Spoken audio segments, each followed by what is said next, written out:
Eu sou um cirurgião e dou aulas há algum tempo. E por 13 anos vivi em companhia de cadáveres e durante a minha carreira estudei anatomia a fundo. Posso, portanto, escrever sem presunção a respeito de morte como aquela. Jesus entrou em agonia no Getsemane e seu suor tornou-se como gotas de sangue a escorrer pela terra.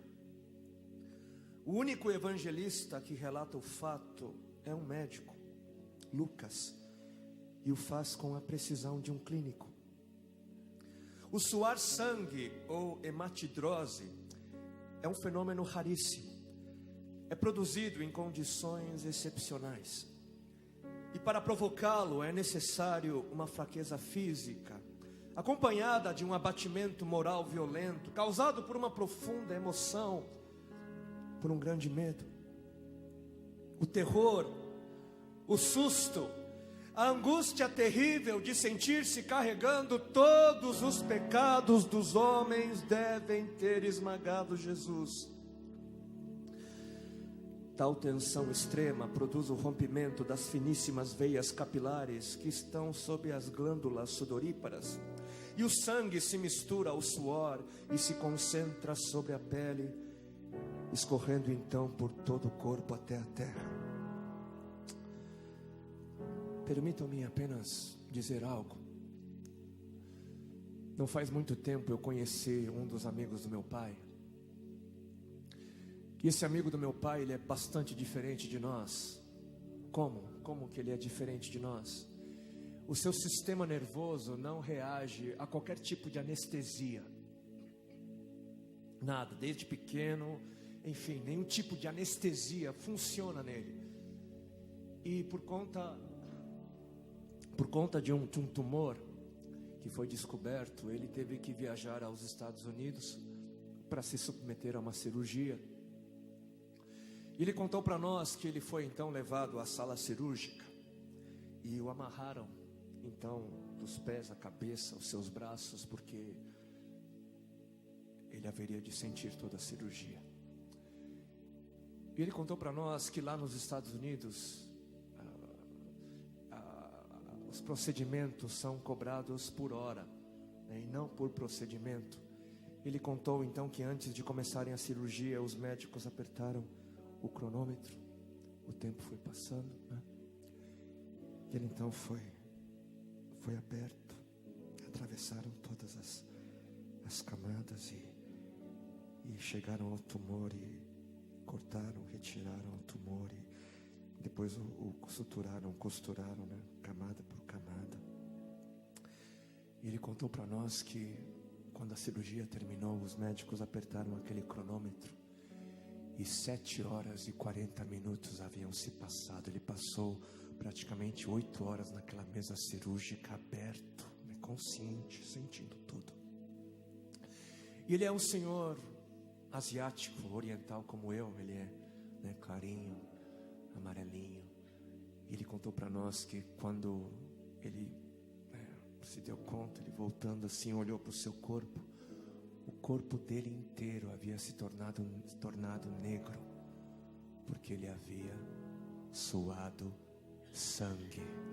Só para os irmãos entenderem qual é o estado de espírito que leva alguém a suar sangue. O terror, o susto, a angústia terrível de sentir-se carregando todos os pecados dos homens devem ter esmagado Jesus. Conhecemos a farsa do processo preparado pelos líderes religiosos, o envio de Jesus a Pilatos e o desempate entre Herodes e Pilatos. Pilatos teve que ceder e então ordenou a flagelação, o chicoteamento de Jesus. Os soldados despojam Jesus, tiram a roupa de Jesus e o prendem pelo pulso a uma coluna do pátio. A flagelação se efetua com tiras de couro múltiplas, sobre as quais são fixadas bolinhas de chumbo e pequenos ossos. Os carrascos devem ter sido 2, um de cada lado e de diferente estatura, e golpeiam com chibatadas a pele já alterada por milhões de microscópicas hemorragias do suor de sangue. A pele se dilacera e se rompe, o sangue espirra. A cada golpe Jesus reage em um sobressalto de dor. As forças se esvaem, um suor frio lhe impregna a fronte, a cabeça gira em uma vertigem de náusea, calafrios lhe correm ao longo das costas. Se não estivesse preso no alto pelos pulsos, cairia em uma poça de sangue. Depois o escárnio da coroação, com longos espinhos mais duros que os de acácia. Os algozes entrelaçam uma espécie de capacete e o aplicam sobre a cabeça de Jesus. Os espinhos penetram no couro cabeludo, fazendo-o sangrar, e os cirurgiões sabem o quanto sangra o couro cabeludo. Pilatos, depois de ter mostrado aquele homem dilacerado à multidão feroz, o entrega para ser crucificado. Colocam sobre os ombros de Jesus o grande braço horizontal da cruz, que pesa uns 50 quilos. A estaca vertical já está plantada sobre o calvário. Jesus caminha com os pés descalços pelas ruas de terreno irregular, cheia de pedregulhos. Os soldados o puxam com as cordas. O percurso é de cerca de 600 metros. Jesus, fatigado, arrasta um pé após o outro, frequentemente cai sobre os joelhos e os seus ombros estão cobertos de chagas, de ferimentos. Quando ele cai por terra, a viga lhe escapa, escorrega e lhe esfola o dorso. Sobre o Calvário tem início a crucificação. Os carrascos despojam o condenado, tiram a roupa do condenado, mas a sua túnica está colada nas chagas, nos ferimentos, e tirá-la produz dor atroz. Quem já tirou uma atadura de gás e de uma grande ferida percebe do que se trata. Cada fio do tecido adere, cola a carne viva, e ao levarem a túnica se laceram as terminações nervosas, postas em descoberto pelas chagas. Os carrascos dão um puxão violento, e há um risco de toda aquela dor provocar uma síncope. Mas ainda não é o fim. O sangue volta a escorrer. Jesus é deitado de costas. As suas chagas se incrustam de pequenos elementos. Depositam-no sobre o braço horizontal da cruz. Os algozes tomam as medidas. Com uma broca é feito um furo na madeira para facilitar a penetração dos pregos. Os carrascos pegam um longo prego pontudo e quadrado, apoiam-no sobre o pulso de Jesus e com um golpe certeiro de martelo o plantam e o rebatem sobre a madeira. Jesus deve ter contraído o rosto assustadoramente. O nervo mediano foi lesado. Pode-se imaginar aquilo que Jesus deve ter provado: uma dor lancinante, agudíssima, que se difundiu pelos dedos e espalhou-se pelos ombros, atingindo o cérebro. A dor mais insuportável que um homem pode provar, ou seja, aquela produzida pela lesão dos grandes troncos nervosos, que provoca uma síncope e faz perder a consciência. Mas em Jesus não. O nervo é destruído só em parte, e a lesão do tronco nervoso permanece em contato com o prego. E quando o corpo for suspenso na cruz, o nervo se esticará fortemente como uma corda de violino esticada, e a cada solavanco, a cada movimento, vibrará, despertando dores dilacerantes. Elevam a Jesus. Os ombros da vítima esfregam dolorosamente sobre a madeira áspera. As pontas cortantes da grande coroa de espinhos penetram o crânio.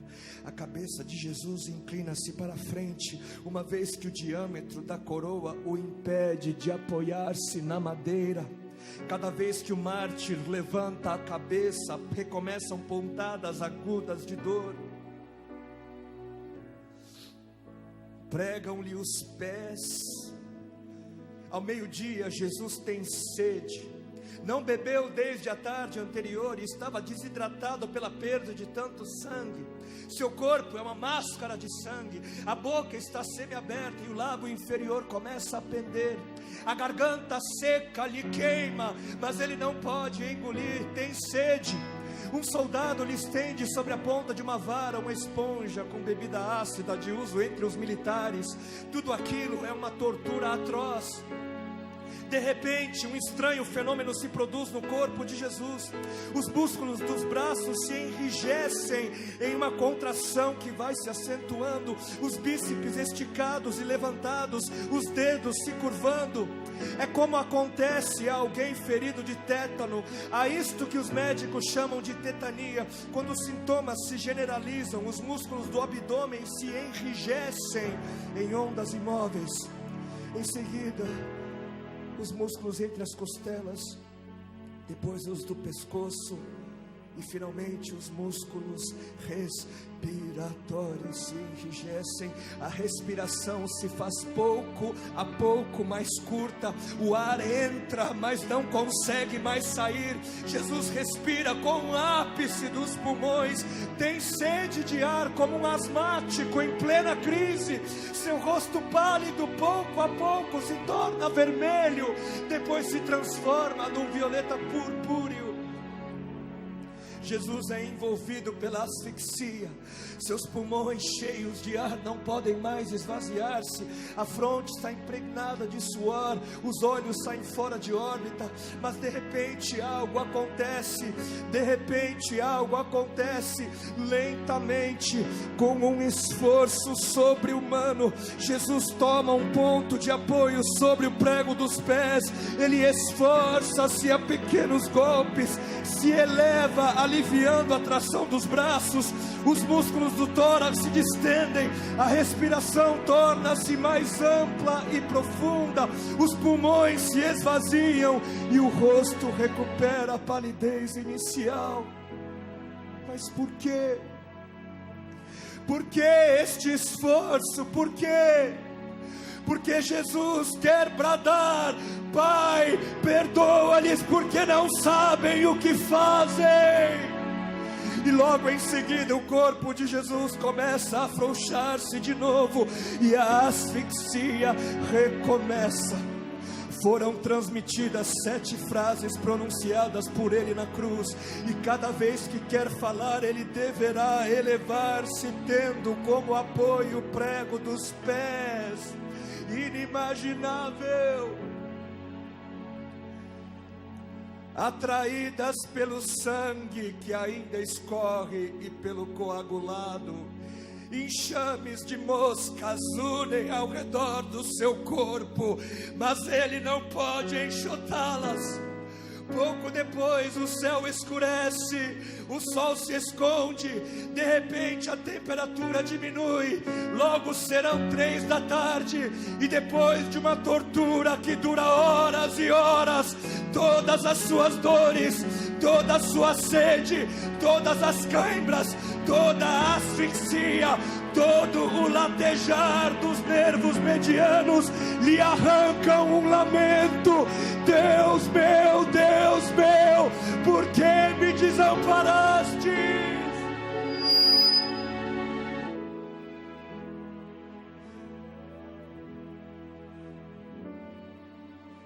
Jesus grita: está consumado. E em seguida, num grande brado, diz: Pai, nas tuas mãos entrego meu espírito.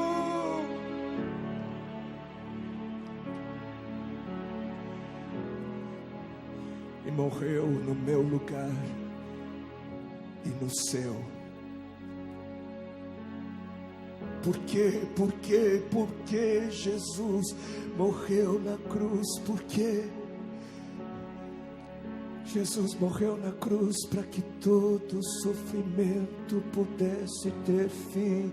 E essa é a última coisa que nós precisamos saber. Nós precisamos saber que tudo isso, toda dor, todo choro, todo sofrimento um dia vai acabar. Vai acabar. Graças ao sofrimento de Deus, todo choro, todo lamento deixará de existir. Deixará de existir. E ainda nos diz a sua palavra em 1 Coríntios, no capítulo 2, versículo 9, que nem olhos viram, que nem ouvidos ouviram, que nem jamais penetrou em coração humano o que Deus tem preparado para aqueles que o amam. Nem olhos viram, nem ouvidos ouviram, o coração do homem, mente alguma chegou à conclusão daquilo que o Senhor tem reservado, daquilo que o Senhor tem preparado para aqueles que o amam. O bem que nos aguarda, o bem que nos espera, não se compara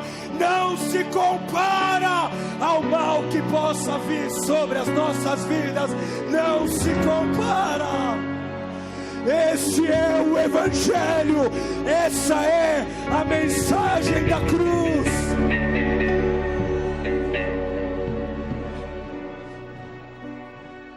E sim,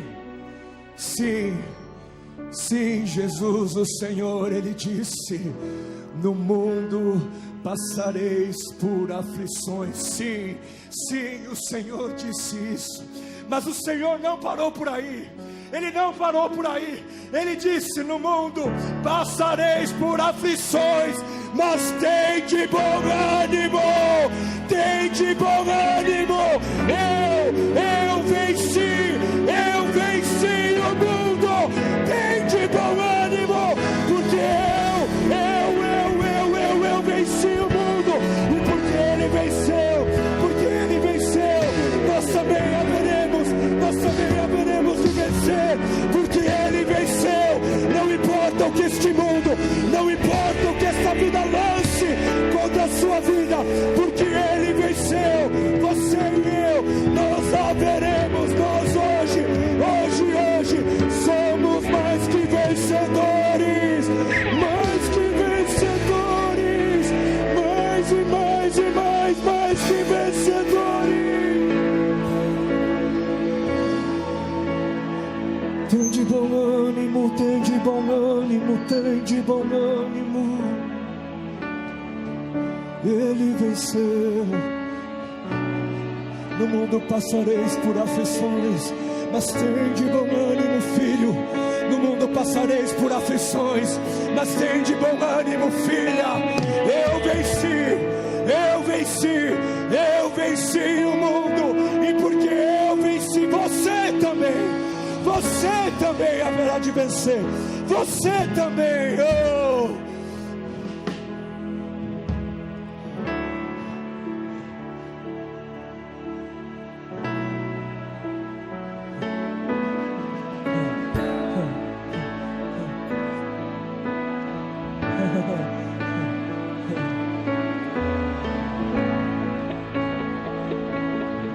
Se me basta tua graça, me basta.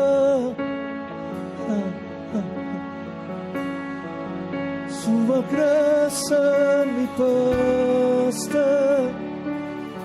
Sim, tua graça me basta. Me basta, me basta, me basta. A graça do Senhor foi o suficiente na cruz. A graça do Senhor foi o suficiente para o Filho. A graça do Senhor foi o suficiente para o apóstolo Paulo, para todos aqueles que se entregaram como sacrifício no altar do Senhor. A graça do Senhor foi o suficiente sobre aqueles que disseram sim para o chamado do amor.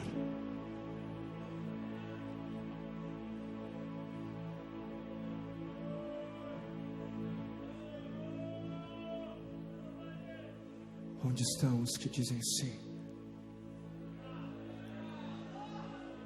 Onde estão os que dizem sim? Onde estão, onde estão, onde estão? Querido, querida, Ele é o mesmo ontem, o mesmo hoje, e por todos sempre haverá de ser. Ele não muda, Ele não muda, é o mesmo ontem, hoje e sempre. E se ontem Ele enviou o seu próprio Filho para ser sacrificado, para que outros pudessem viver, Ele hoje continua a enviar os seus. Ele hoje continua a enviar os seus filhos, aqueles que oram, seja feita a sua vontade, não a minha, não a minha, não a minha, não a minha, mas a sua vontade.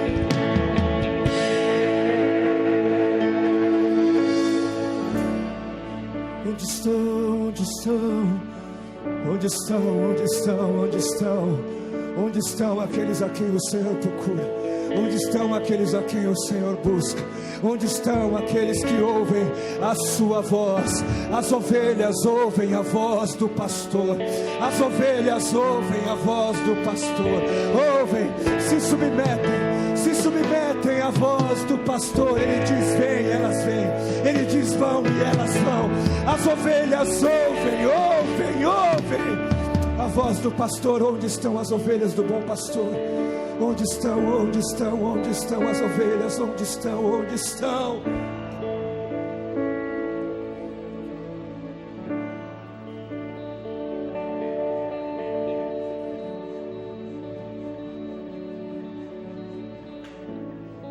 Eu sei, e o Senhor sabe, que dentro de você há um desejo ardente por ver transformação. Eu sei, e o Senhor sabe, que lá no fundo do seu interior existe um anseio em ver a sua geração tocada. Existe um anseio em ver a sua casa tocada. Existe um anseio de ver o perdido sendo achado, sendo encontrado. Existe em você o anseio de ver esta nação alcançada, de ver o avivamento do alto tocando, tomando esta nação. Mas nada disso virá, nada disso virá sem sacrifício no altar. Nada disso virá.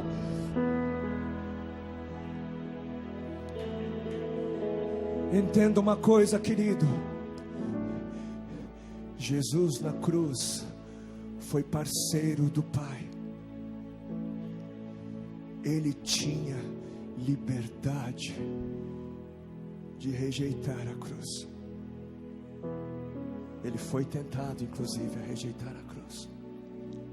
Ele não queria, a carne dele não queria, mas ele sabia que nesse mundo caído, Deus estava procurando parceiros.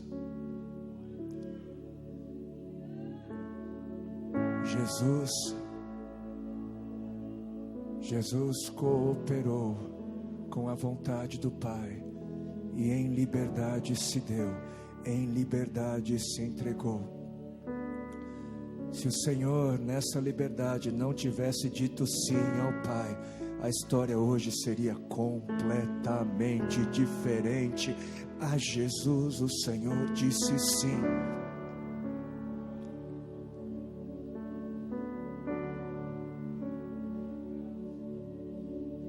E isso se deu por toda a história. O Senhor, Ele escreve a sua história nesse mundo, através de parceiros que dizem sim, através de gente que tem a ousadia de buscar ao Senhor e buscar entender qual é a vontade dEle.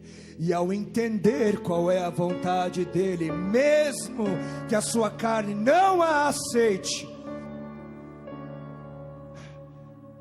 aqueles a quem o Senhor usa e usará para escrever a história das nações, serão aqueles que dirão sim, sim. Serão aqueles que oferecerão os seus corpos como sacrifício, oferecerão as suas vidas como sacrifício, em amor, sacrifícios de amor, para que no amor, vidas, cidades, nações sejam tomadas, sejam conquistadas pela realidade do Deus que não muda, que foi o mesmo ontem, é o mesmo hoje e por todo sempre haverá de ser.